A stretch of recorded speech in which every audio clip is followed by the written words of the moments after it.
Thank you, sir. Thank you, Dr. Stetzer. Good to see you.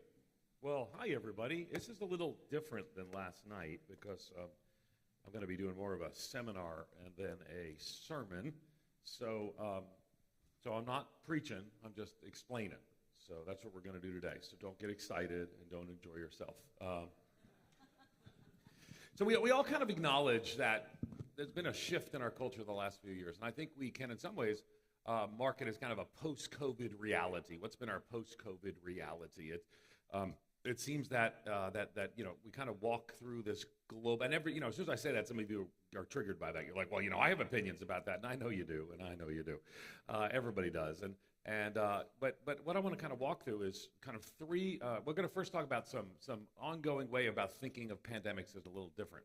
Now, again, because I recognize even when I say pandemic, some of you are like, well, I think we should have done this differently. I think we should have done that differently, and I get all that. I want you to know that what I want to talk to you about is not what happened or what should have happened, but actually what happened in culture. And so I want to start with, if you're a note taker, I'm going to talk about how we've actually been experiencing a series of 6 pandemics, not a COVID just a thing, but about 6 different pandemics, and we'll kind of go through them. Are we going to have the PowerPoint or no? Are we going to be able to pull that up or no? So, okay, they're working on it. Okay, so let me just kind of share the 6 things. First of all, we first know in and around we've experienced a pandemic of disease, right? So that shut down the world, and it led to a lot of debate about what should or shouldn't, and I'm actually not going to try to address all that debate tonight. But what I want to talk about is the other pandemics that have emerged in the last few years that have been part of that. They're not pandemics of disease. There may be mental health is one of them. We'll walk through them. But 6 things. Number 1, pandemic of disease. Number 2 is there's a pandemic of distrust in culture. We're at a place where we distrust each other at a higher level than any of us have seen in our collective lifetimes. The last times that Americans distrusted each other this much was actually in the 60s, when a lot of Americans just looked at one another and said, I don't trust you, you're a liar, you're a cheat, you're a stealer, I'm not going to believe anyone over 40, all that sort of stuff. So that's kind of where we were in the 60s. And we see that kind of all around us today. If you, depending upon the cable news channel that you watch, you distrust people who watch the other cable news channels, depending upon the social media you listen to or the political commentator you listen to. So there's a real, I see many of you taking pictures. Did I give you permission to take pictures of my slides? No, feel free. You can take all the blurry pictures of the slides if you want. I don't care. But I will tell you that I've written about all these things. This is actually an article. I'm the editor of a magazine called Outreach Magazine. So if you're interested in just reading up on any of the things that I talk about today, it's stuff I've shared about elsewhere. So you Google my name and 6 pandemics, and you'll find these explained in pretty great detail. So one is there's a pandemic of distrust in culture, and we all sort of feel it. And we're coming into election year. We're going to see it more. Don't trust the other person. Don't trust this. Don't trust that. Number 3 in our outline is there's a pandemic of defamation from technology. Every one of you in this room are one social media post away from an emergency staff meeting at your church. Just takes one social media post, true or not. And now, again, it's flattened the world in some ways, given people a voice in some ways. In other ways, it's created a sense that anybody can say anything about you that they want at any time without any ramifications. And they can do it anonymously, or they can do it without being anonymous. And so, as my kids, my 3 daughters, they just log on to Twitter sometimes just to see the bad things people are saying about me from time to time. And they're amused by it because they know their father pretty well. But at any moment, people can put up stuff, say stuff, and we all feel it. That's there. We feel it in the Assemblies of God. We feel it in our local churches, right? There's a disorientation in identity. And when I say identity, many of your minds immediately go to gender identity, and I'm going to talk about that. But it's not just gender identity. It's all kind of just who we are in general, right? Who are we, and what kind of person do we want to be, and more. And so, so we feel that. We feel this disorientation. We see in multi-ethnic churches or multicultural churches, people saying, well, do I want to be a part of that? There's a New York Times article about the exodus of, it's called the Black Exodus, of many African Americans leaving evangelical churches and why. And then there's questions about identity. And, am I a man? Am I a woman? And can I transition that, right? And so we feel all that, this disorientation in identity. You might find it interesting that in a recent study, that among young women in their 20s, now almost 1 in 4 identify as LGBTQ+. And so again, we hear about the culture as a whole, but among young women in their 20s, it's about 1 in 4 identify as LGBTQ+. So real disruption in identity. There's a disorientation in identity. There's a disruption to mental health. We're just recently, CDC reduced numbers related to suicide and suicidal ideation. And I mean, they're just on unsustainable paths. I mean, just to see, and we actually we know that social media, for example, has a direct correlation to some of this and more. And so, but this mental health crisis that we're walking through, I still don't think we know fully the ramifications of the last few years on the mental health of the next generation. And I think we're still going to be dealing with that forever. My daughter's a psychology major, and I said to her, you're going into a field that there'll be plenty of opportunities in, and that's a sad reality. That's true. And then there's a division in church. Now again, I don't know about your church, but most churches have sort of felt in some level people get mad at them about things that maybe they didn't get mad at them before. I used to say, I do church revitalization seminars, wrote a couple books on church revitalization, and I would say if 5% of your church isn't mad at you, if you're a pastor and 5% of your church isn't mad at you, you're probably not trying anything significant. But right now, man, and I would say to the church revitalization pastors, and if 70% of your church is mad at you, you might want to slow down a little bit.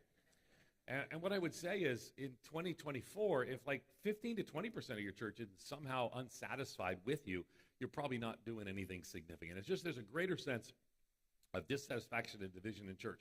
And I would say to you, too, there isn't a different experience depending upon where you are, right? So I was in Chicago during some of the great cultural division that began. We sort of felt that.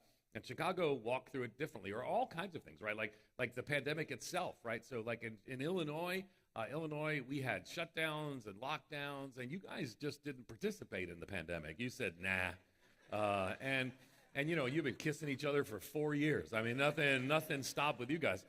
But in Illinois, where I live in California, it's a whole different experience. And I know some of you are like, well, I've got some opinions. And I just say, okay, I know you do.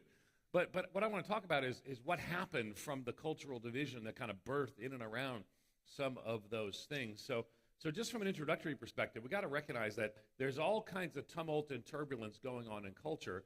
And what I want to give you is actually 3 parts of this that I think you need to consider as a pastor or church leader, knowing that I'm primarily talking to pastors and church leaders. So the first one is our cultural convulsion. We're walking through a cultural convulsion unlike anything that we've seen in our lifetime. Now, it's important that we know that because some of you have walked through a cultural convulsion before, but it would just be some of the older folks who've done that, right? Was anybody a teenager here in 1968? A teenager in 1968. You were a teenager in 1968. How old were you in 1968? 12. Technically, that's not a teenager. That's literally the year before you're a teenager. But thank you for playing. Thank you for trying. Anybody a little older than that in 1968? How old were you in 1968? About 17. Okay, where were you living? South Bend, Indiana. Wow. Were you going to school? Okay. So 1968, you were in South Bend, Indiana, in the middle of some of the cultural turbulence and tumult that's unlike anything we've seen in our lifetime. You saw protests and riots right there on the campus that's there, kind of sweeping into the town. You felt all of that. You felt the country was pulling apart. It was like nothing. Your parents were like, what in the world is happening to this country? And we all felt it, 1968. But in a lot of ways, 2020 sort of felt like that too, right? 2020 sort of felt like that too. We kind of watched as it unfolded 2020. Now, let's go back to 2020. I know you're like, no, please, we don't want to. But just in your mind for just a second, let's do a history quiz. What was, and let's see if you can do it without being triggered and be like, well, I have opinions. I know you do. But what's the first big major global news story of 2020 that everybody was talking about? What is it? Kobe Bryant? That's 2020. That's true, but not what I'm thinking of. What else? What is it? George Floyd? No, that was later. What is it? Ahmaud Arbery? Nope, not then. Storming of the Capitol was 2021. You see, here's the thing I want you to see. Here's the thing I want you to do. Not COVID yet. Well, COVID was kind of out. All right, here's what I want you to see. Like, the biggest news in the whole world, and none of you can remember. That's how bad 2020 was. And I'm saying at that time, it was the biggest news in the whole world. It was the first impeachment of President Trump. You're like, oh, yeah, well, that was the thing. That was kind of a big news thing in January 2020, right? All right, so we saw that, and then, but soon thereafter, we began to hear about the Wuhan flu, they first called it, right? And I was actually in the White House meeting with the secretary. Well, what is the head of the medical stuff? The Surgeon General.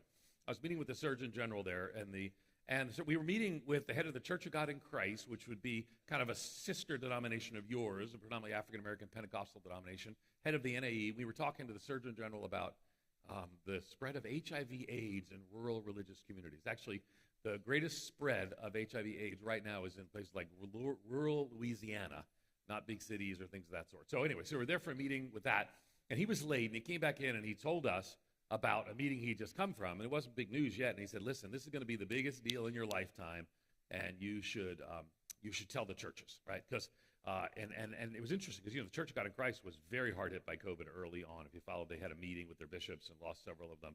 Okay, so fast forward back. So then soon we begin to hear about COVID, and so then of course the president shut down the country. So it was remember 2 weeks to stop the spread. I missed the 2 weeks. It was 2 weeks to stop the spread. So I'm married to Donna. We have 3 daughters, and so we were all sort of like brought back home for those 2 weeks, and we're all, everyone in our family except my wife is an extrovert. I got 3 extroverted daughters and an extroverted husband. So we were all sitting there. I don't know, we were playing board games, whatever you're trying to do, doing courses online, and so then the president comes on television and says we're going to extend it for another month. You remember that? And I was trying to be funny because that's what I try to do, and so I said to Donna, hey, like as an introvert. Like, is this like great news for you? Is this just like fun? You don't have to go see people. We can stay home and relax. And she smiled because she loves me. And she says, are you going to be here the entire month? Maybe you had some of that when you were dealing with the lockdown. But then someone mentioned we saw George Floyd killed on the news, on every news station in the world. And so we're still in 2020. So now we've had an impeachment. We've had COVID, we saw George Floyd, and then we had protests. The protests were larger than the civil rights protests in the 60s, right? So we saw that, and some of you tried to navigate that. Matter of fact, some of you mentioned George Floyd by name at your church. Some of you didn't. It probably depends on where you are, but what you did that time mattered later because people remembered and had thoughts about it later on. And so then there were the summer riots, and I was in Chicago, so we were in the heart of so much of it. I was at the Moody Church in downtown Chicago. We would see helicopters hovering over our church with rioters and police everywhere, and we saw all these things, and you didn't quite know what to do, and maybe you said something, maybe you didn't say something about the summer riots, but maybe you did say something about George Floyd, and people were like, well, why didn't you say something about summer riots? And you're kind of like, well, everyone knows we're against that, so you're like, but maybe they don't. So what do we say? And so you could feel the division in the culture. And by that time, people were kind of getting upset about how you were handling COVID in your church. Remember? So maybe, depending on what you did, maybe you social distanced, or maybe you had masks or you didn't have masks. Some people got mad about wearing masks. Some people got mad about that. Some people if you remember when you decided to open, some people were like, you're terrible. You're going to cost lives. And then some people said, you should stay closed longer. And people are like, well, what about our religious freedom? And you're like, I'm just trying to navigate all this.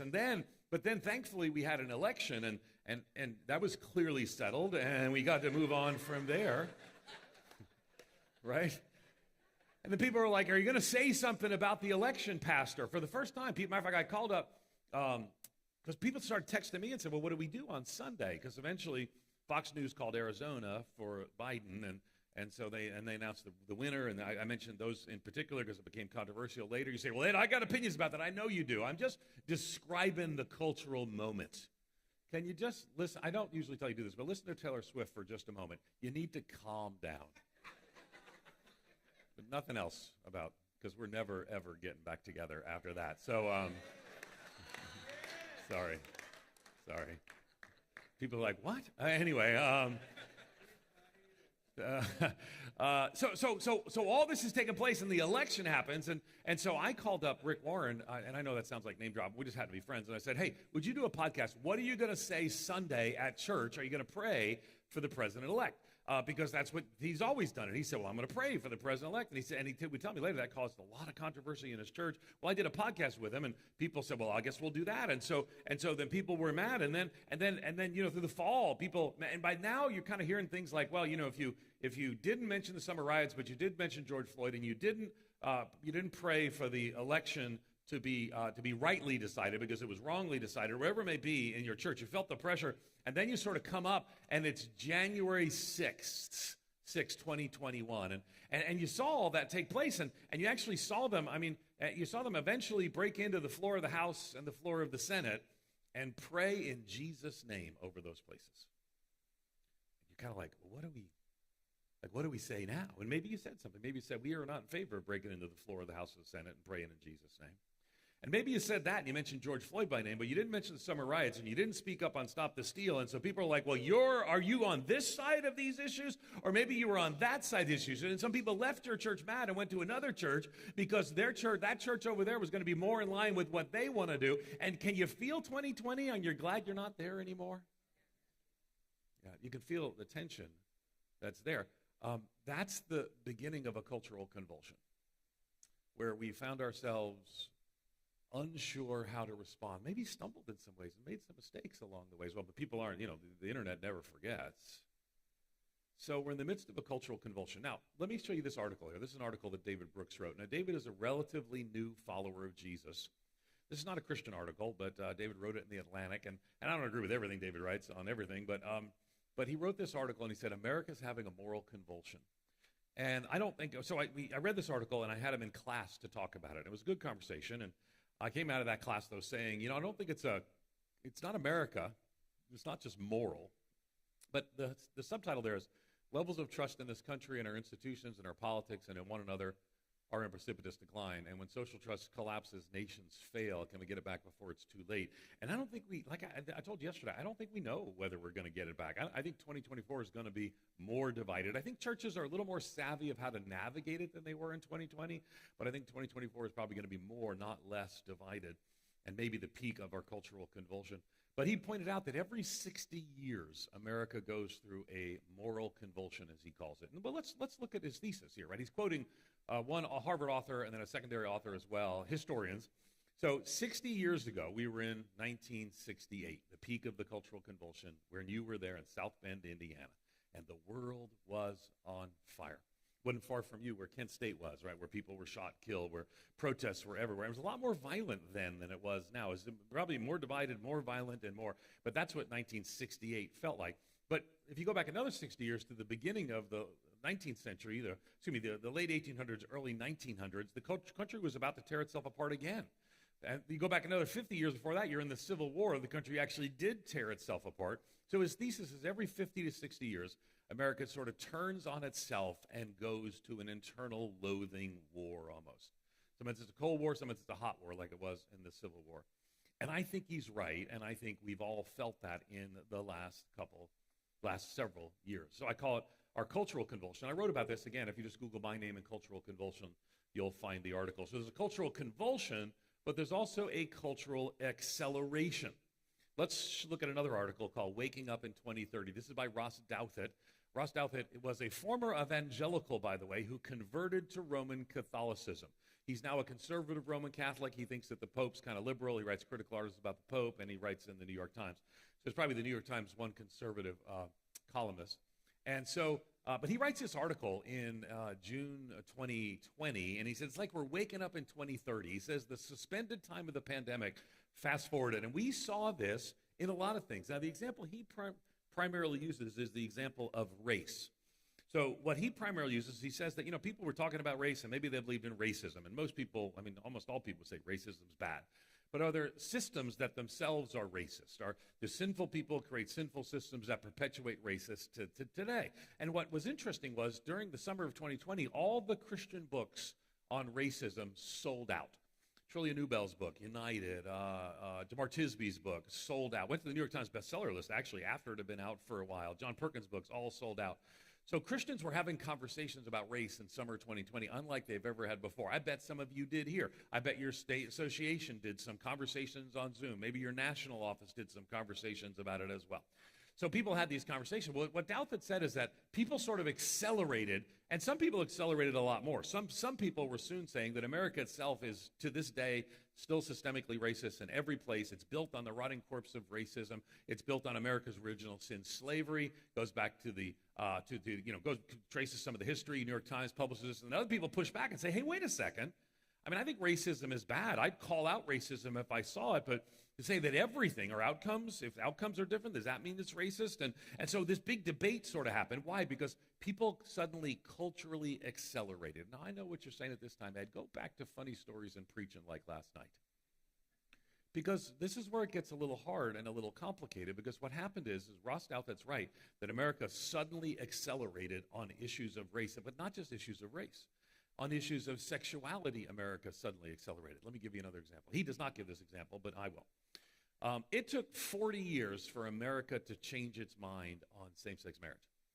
And if a vote were to be held today, almost every state would legalize, if same-sex marriage went to the states, almost every state would legalize same-sex marriage, only 2 or 3 that wouldn't. And that's a long way from where it was just a few years ago. It took 40 years for America to change its mind.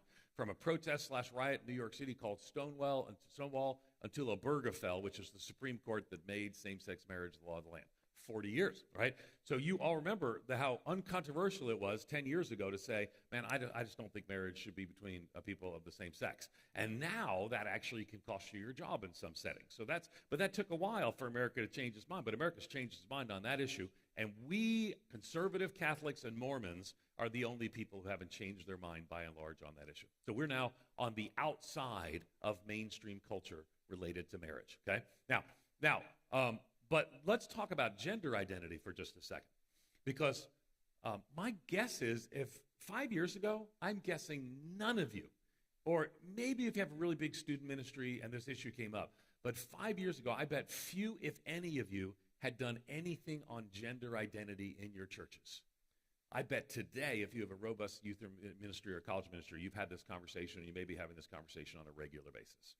So this is such a rapid acceleration. So now, if you're in Chicago, I lived in Chicago the last 7 years, if you're in Chicago and you work with the police union, according to the new police contract, if you misgender a suspect, in other words, as a man who said she has transitioned into a woman, and you say you use he instead of she, you can actually lose your job in the city of Chicago. You can lose your job in a lot of public schools with that as well today.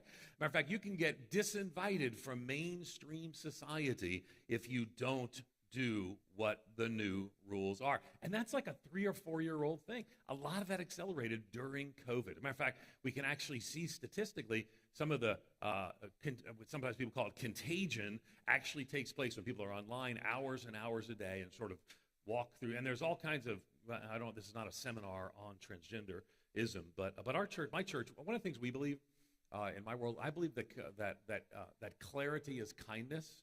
So we actually don't just believe these things, we teach about these things publicly in our church. We do so with biblical clarity, but also pastoral wisdom and pastoral kindness, and I think you can as well. If you're interested, we did a whole series at Mariners Church called On the Table. We're going to get it all on the table and talk about it, because I think clarity is kindness. So we're in the midst of a cultural convulsion combined with a cultural acceleration that we sort of feel all around us, and Christians are like, what do we do? And some of them have decided that what we're going to do is kind of go to war. And I would say to you, it's very hard to go to war with the people and reach a people at the same time. Now, mind you, I think the question is how do we stand up? How do we show and share the love of Jesus? Now, again, this is coming from the person who in the pages of USA Today, in the pages of CNN, has defended biblical marriage, spoken up on pro-life issues over and over again, and has the scars to prove it. I've been criticized in the pages of the New York Times. I'm good with that. But what I want you to hear and to see is that we're in the midst of a cultural convulsion, and how we respond will impact our witness for decades to come. And I got to tell you, a lot of Christians aren't responding particularly well. Sometimes Christians are like, well, I'm just going to hide in the basement and pretend it's not happening. Maybe it'll pass by. Maybe Louisiana will be exempt from this. And it's not. You already see it. You already feel it in your schools. You already see it. So we want to stand up, stand out, stand in the gap, and do so in ways that are God-honoring and convictionally driven, not hiding out in the basement. Some are like, well, I'm just going to use my social media, and every day I'm going to tell people who disagree with me how stupid they are. And you sometimes see some Christian social media. It's like, do you have any friends who don't know Jesus? And so how do we walk through that? Well, we're going to get to that. So let's start with our cultural convulsion. The second thing is what I'm calling the great sort. I'm calling it the great sort. Again, I wrote an article on it. I don't just keep saying that. So if you want to know more, All these things have a title with an article that are attached. So one of the things that's happened in the Great Sort, we've seen it a lot in California and Chicago, maybe you've seen it here in Louisiana, is that people are sort of sorting themselves out in different ways. Now, I'll date some of you. Talking to the men for just a second, how many of you were with me on the Washington Mall at the Great Million Man Promise Keepers meeting on the Washington Mall? Anybody there? There you go. You were there. Put your hand up high. Don't be shy. Who else was there? Just you and me? I saw you. Okay. Were you right there? You're right there. You're right there. There's a million people there. You remember. Coach McCartney got up, and he said lots of things. He said, listen, if you're a Democrat or Republican or independent, we're all this together. We love the same Jesus. Try saying that in your church today. And he was interested. He talked about racial reconciliation. And there weren't a lot of African-American men that were there. There were some. But I talked to one of the African men who were there later, and he said, yeah, like every white guy in America hugged me that day. There was a lot of hugging. There's a lot of hugging. Because he talked about the importance of building bridges. But here's the thing I want you to see. What's happened is the ideological lines have been more defined, and sometimes in some ways because the parties have moved in different directions, but also in general, people have.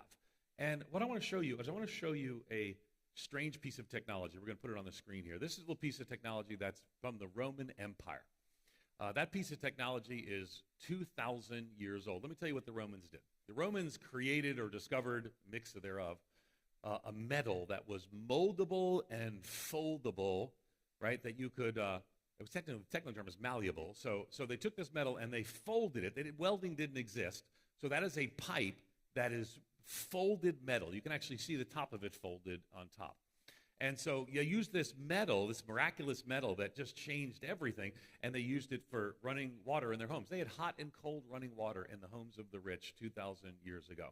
But they loved this metal so much they made their bowls out of it, their cups out of it, because it was moldable and malleable. And so they were drinking from goblets made of this metal, eating their food off this metal. Their water was coming in on pipes off this metal. The only problem is this metal's called lead. Yeah, and they didn't know. And so 2,000 years ago, this metal changed Rome. It's not a mainstream view. Some historians think it contributed to the later madness of Rome. But here's the thing, right? They had a technology they were literally drinking and eating from it. So they had a technology that was feeding them and killing them at the same time. And I think we do too, right here. And I think that it is doing both, because right now, like my daughter texted me, we have a little family chat. Do you guys have a family chat? Yeah. And then I found out recently there's a family chat called Without Dad. What's up with that? Why would you need that, kids? So there's like a family chat that you're not in. Like, I was like, I didn't know this. But here's the thing. I'm so thankful. I get to see that. I follow my daughters on social media. You know, they're not super freaking posted. When they do, I get to see pictures, and I love pictures of my kids. And so many great things, right? I can read the news on this. This morning, I participated with over 1,000 people from almost everyone, from every inhabited continent in the world, in a global meeting called the State of the Great Commission Report with the Lausanne movement, right? And I just did that. I just sat on my phone, and I did all that. Yet, it's obviously having a negative effect on a whole lot of people. And one way it's doing is, here's what we found in COVID. Our discipleship didn't hold. People got caught up in a lot of other things. It makes sense. I mean, if they're really into one cable news program and they're watching it every day for 1 hour a day for 5 days a week, and they show up for your 30-minute sermon on Sunday, you're just not having as much influence as their cable news maker is. And what has happened is some of you can think of churches right now that people have left your church and gone to their church because they were more ideologically aligned with you. And we ended up with some really strange bedfellows. You go back 50 years ago, people would pick their church based on the denomination, right? If you were Pentecostal, you went to another town. If you were Lutheran and went to another town, you looked for a Lutheran church. You looked for a Pentecostal church, right? And then about 20 years ago, people sort of, the Baptists started acting like Pentecostals. They all learned how to worship, lift their hands, and they're the ones that, you back 50 years ago, you would lift your hand in a Baptist church, I would ask you to leave. Now it's like, let's put you on the stage. Pentecostals won the worship wars, and we're all thankful for it. So thanks for that. We appreciate that. It's a lot better than it used to be. But so 20 years ago, people sort of picked their churches for that reason. Well, now sometimes people will pick their church and say, is that church going to fight the culture war the way I want our church to fight the culture war that's not now? So the sorting took place. Thirdly is what I call disengagement and re-engagement. And with disengagement and re-engagement, several things have sort of happened with disengagement and re-engagement. I mean, let's focus a little more in and put it the next slide. It's disaffiliation and re-affiliation. Some people have left your church and gone to another church or come to your church. Matter of fact, one of the things that most pastors are telling me, if they got more people in the last few years than they've had show up at their church in the years prior. Some of you are nodding your head to that. People are leaving and returning to church. Sometimes they loosened their connection to church, and sometimes they found new churches to connect to in the process. Now, one of the ways I describe it is I call it the third, and the third, because, and I use Pentecostals as an example, because Pentecostals they usually sit in the front, which has not happened today. You go to a good Pentecostal church of 100 people, the front third are the ones that, man, they're up there praying for you, they're cheering for you, right? But not here, man. It's just you. It's just you. No one else came to sit with you. This really bothers me for you. I don't know what it is. A shower? You need a shower? I don't know. I wasn't judging you, but you sniffed your armpit. And see, it's not true. Like the Presbyterians, the most godly people sit in the back. And Pentecostal, the most godly people sit up front. And you, sir, are more godly by far than everybody else here. So what happened is, in the last few years, it seems that the front third of the church, which is already the more involved third, got more involved. That's why for most of you, not all of you, but on average, the giving is actually up from where it was the last few years ago, and your volunteerism is up because some of the front third people got more involved. The middle third people kind of stayed the same. Maybe some left, some stayed. But the back third people, a third of a church on a given Sunday is not really a third of a church because they don't come as frequently. They come Christmas, Easter, maybe 3, 5, 7 other times a year. So those loosely connected people mostly disconnected over the last few years. And sometimes people felt it because sometimes it was, we're going to go to online. And some churches said, we're actually going to pull back on our online because of some of the negative ramifications that have come. But there's all this switching and all this reconsideration and more.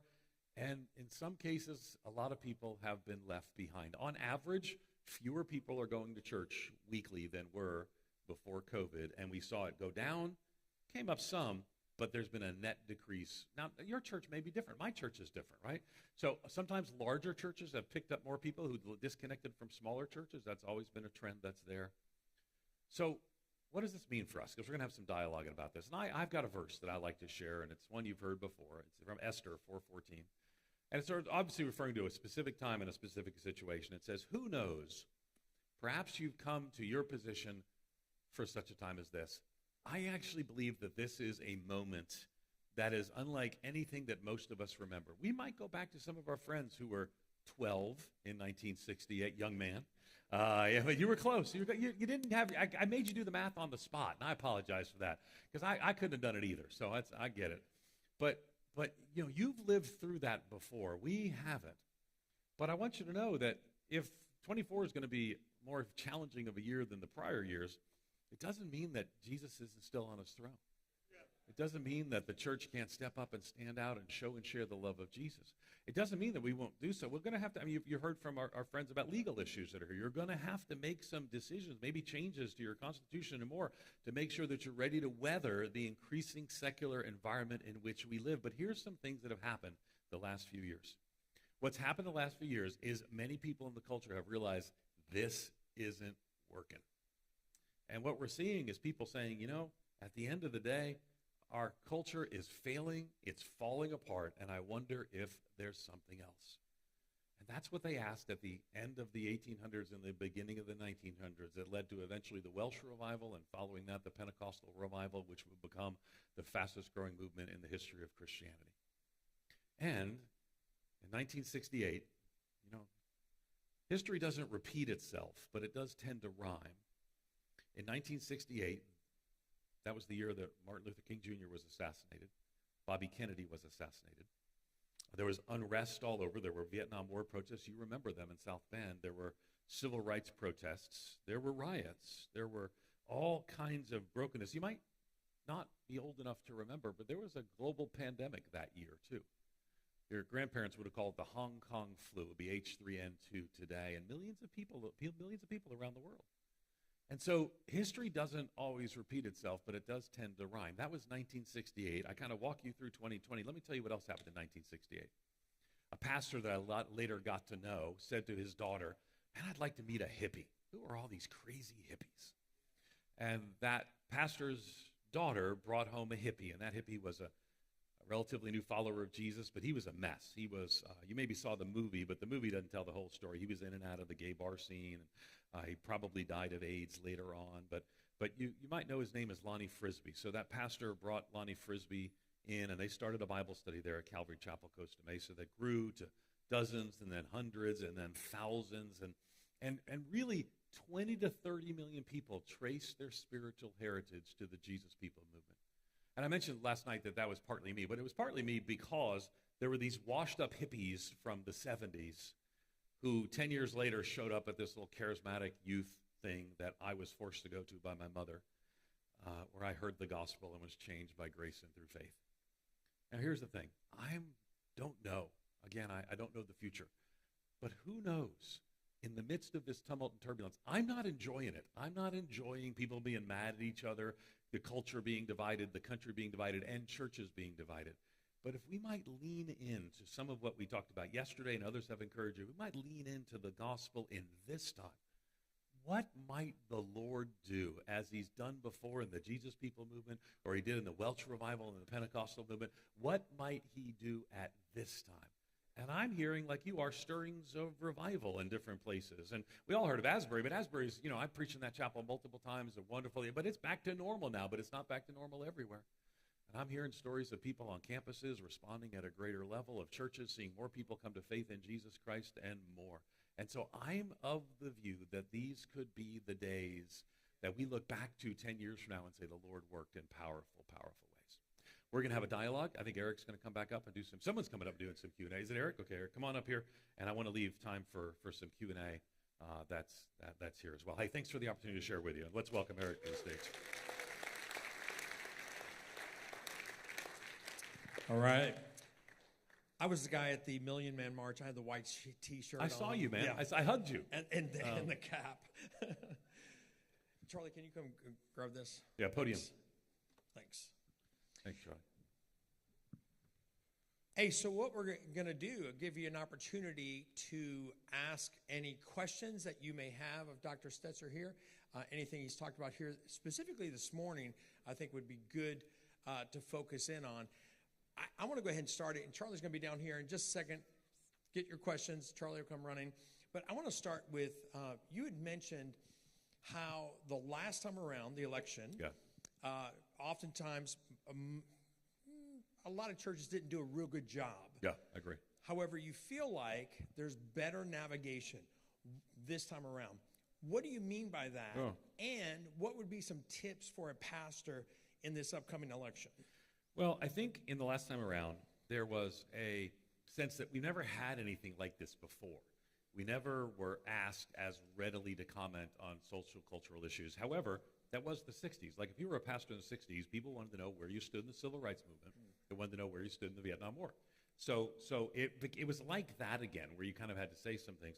And what I would say is I think a lot of pastors, they didn't necessarily, first of all, they probably felt the need to comment on too much. Okay. And again, now I'm a cultural commentator, so I write articles on like everything. I have no unpublished thought. So you should not do what I do. But pastors should, yeah, exactly. But pastors should primarily be pastoring their congregations. And when things have come into the congregation of such concern, that they might then mention them there. Mm-hmm. And I think that was appropriate to say things about certain things, but you had to kind of balance that out, weigh that out in the long run. So I think hopefully one of the areas that pastors have listened and learned is that they need to frame things in and around biblical teaching. If you're going to make a comment on a cultural issue, it needs to be in and around a biblical issue. Now, mind you, depending upon your church tradition, the African-American church tradition, the black church tradition, is 400 years of robust faith that has spoken up on things much more frequently in predominantly Anglo churches.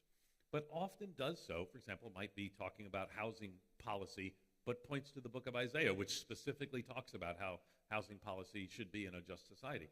So it's a question of how you frame some of those things biblically. And so what I would say is, if you're going to comment about cultural issues, you want to comment about cultural issues when they're impacting your church, not because you saw them online and you were excited about it and thought you'd post something. And secondarily is you want to do so from a biblical lens, not just from a cultural lens, because all my people agree on this, therefore I should say something. Can I just say to you that the pressure to say something about everything is not helpful if you're in pastoral ministry. Just now, again, even I don't say something about everything, and like that's part of my job. I didn't share yesterday on my thoughts on the. I mean, is this like live streamed or anything? No. Okay, so I'm Right?